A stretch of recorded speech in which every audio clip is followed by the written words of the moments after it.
فلسطینی مزاحمتی تنظیم حماس کی جانب سے 20 نکاتی امن منصوبے پر مثبت رد عمل سامنے آنے کے بعد امریکی صدر ٹرمپ نے اسرائیل سے غزہ پر حملے روکنے کا مطالبہ کیا۔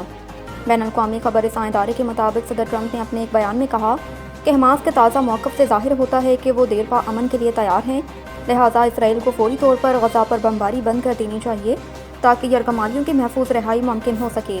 انہوں نے کہا کہ موجودہ صورتحال میں کسی بھی فوجی کارروائی سے انسانی جانوں کو شدید خطرہ لاحق ہے۔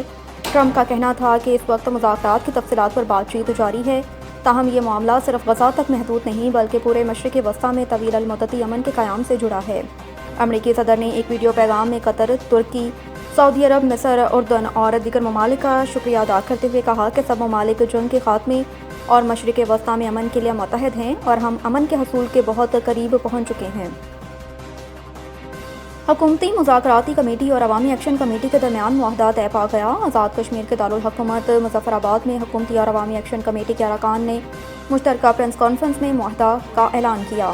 وزیر اعظم کی مشیر اور حکومتی مذاکراتی کمیٹی کے رکن رانا ثناء اللہ نے پریس کانفرنس کرتے ہوئے کہا کہ یہ معاملہ خوش اسلوبی سے طے پا گیا اور عوامی ایکشن کمیٹی کے جائز مطالبات منظور کر لیے۔ انہوں نے کہا کہ فریقین کے درمیان معاملات طے کرنے کے لیے لیگل ایکشن کمیٹی قائم کی گئی۔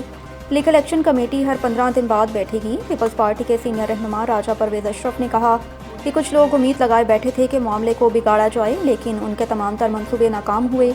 راجہ پرویز اشرف کا کہنا تھا کہ کشمیر میں امن قائم کرنا ہم سب کی ذمہ داری ہے۔ ایک کمیٹی تشکیل دی گئی اور اب کسی کو سڑکوں پر آنے کی ضرورت نہیں۔ کوئی مسئلہ یا شکایت ہو تو وہ کمیٹی کے سامنے پیش کریں۔ وفاقی وزیر برائے منصوبہ بندی حسن اقبال نے بھی جوائنٹ ایکشن کمیٹی سے معاہدے کو پاکستان، آزاد کشمیر اور جمہوریت کی جیت قرار دیا۔ حسن اقبال نے حکومتی مذاکراتی کمیٹی کی پریس کانفرنس سے قبل سوشل میڈیا پر جاری پیغام میں کہا کہ گزشتہ ہفتوں میں عوامی مسائل کے باعث ایک مشکل صورتحال پیدا ہوئی، تاہم مقامی اور قومی قیادت کی دانائی اور مکالمے کی روح نے اس بحران کو پرامن انداز میں حل کر دیا۔ وزیر اعظم شہباز شریف نے آزاد کشمیر میں مذاکراتی عمل کی کامیابی کا خیر مقدم کرتے ہوئے کہا کہ سازشیں اور افواہیں آخرکار دم توڑ گئیں۔ وزیر اعظم شہباز شریف نے مذاکراتی کمیٹی کے ارکان کو خراج تحسین پیش کرتے ہوئے کہا کہ امن کا قیام اور حالات کا معمول پر آنا خوشائن ہے۔ شہباز شریف کا کہنا تھا کہ سازشیں اور افواہیں آخرکار دم توڑ گئیں، تمام معاملات خوش اسلوبی سے حل ہوئے، حکومت کشمیری بھائیوں کے مسائل حل کرنے کے لیے ہر وقت تیار ہے۔ وزیر اعظم نے کہا کہ عوامی مفاد اور امن ترجیح ہے، آزاد کشمیر کی خدمت کرتے رہیں گے۔ کشمیری بھائیوں سے گزارش ہے کہ افواہوں پر کان دھرنے سے گریز کریں، پہلے بھی کشمیری بہن بھائیوں کے حقوق کے محافظ تھے اور آئندہ بھی رہیں گے۔ یاد رہے کہ آزاد کشمیر میں عوامی ایکشن کمیٹی کے احتجاج پر وزیر اعظم شہباز شریف نے مذاکراتی کمیٹی تشکیل دی تھی، جس نے عوامی ایکشن کمیٹی کے اراکین سے مذاکرات کیے، کئی سیشن کیے اور بالآخر رات گئے فریقین کے درمیان تحریری معاہدہ طے پایا۔ Lahore D G P D M A Irfan Ali Kathia نے کہا کہ پنجاب میں اس وقت سیلابی صورتحال نہیں، تاہم آنے والے دنوں میں مزید بارش متوقع۔ لاہور میں میڈیا سے گفتگو کرتے ہوئے D G P D M A نے کہا کہ سیلاب متاثرین اپنے گھروں کو واپس جا رہے ہیں۔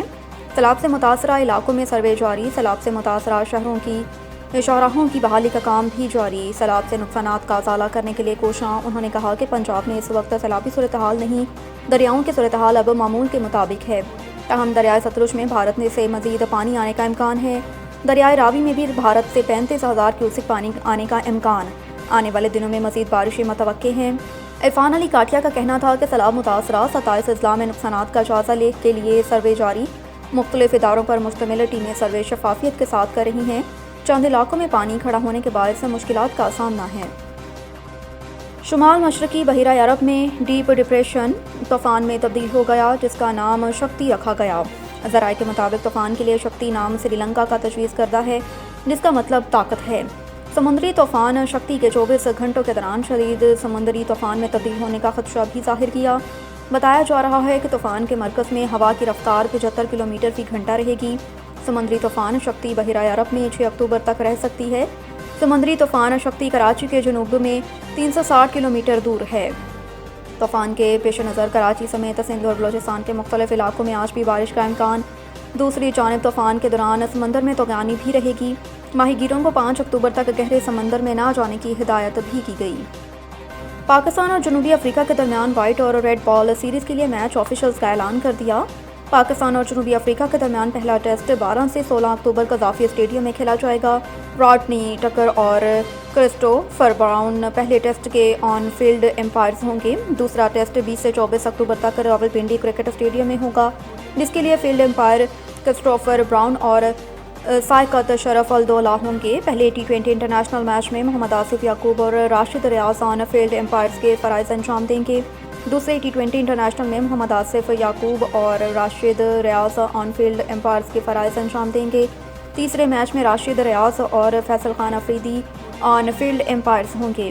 پہلے ون ڈے انٹرنیشنل میچ میں سائقط شرف الدولہ اور آصف یعقوب آن فیلڈ امپائرز کی ڈیوٹی سر انجام دیں گے، جبکہ دوسرے ون ڈے میں ایلیکس وارف اور احسن رضا آن فیلڈ امپائرز ہوں گے۔ تیسرے ون ڈے انٹرنیشنل میچ میں سائقط شرف الدولہ اور فیصل خان افریدی آن فیلڈ امپائرنگ کی ذمہ داریاں نبھائیں گے۔ ون ڈے سیریز کے تینوں میچز اقبال اسٹیڈیم فیصل آباد میں کھیلے جائیں گے۔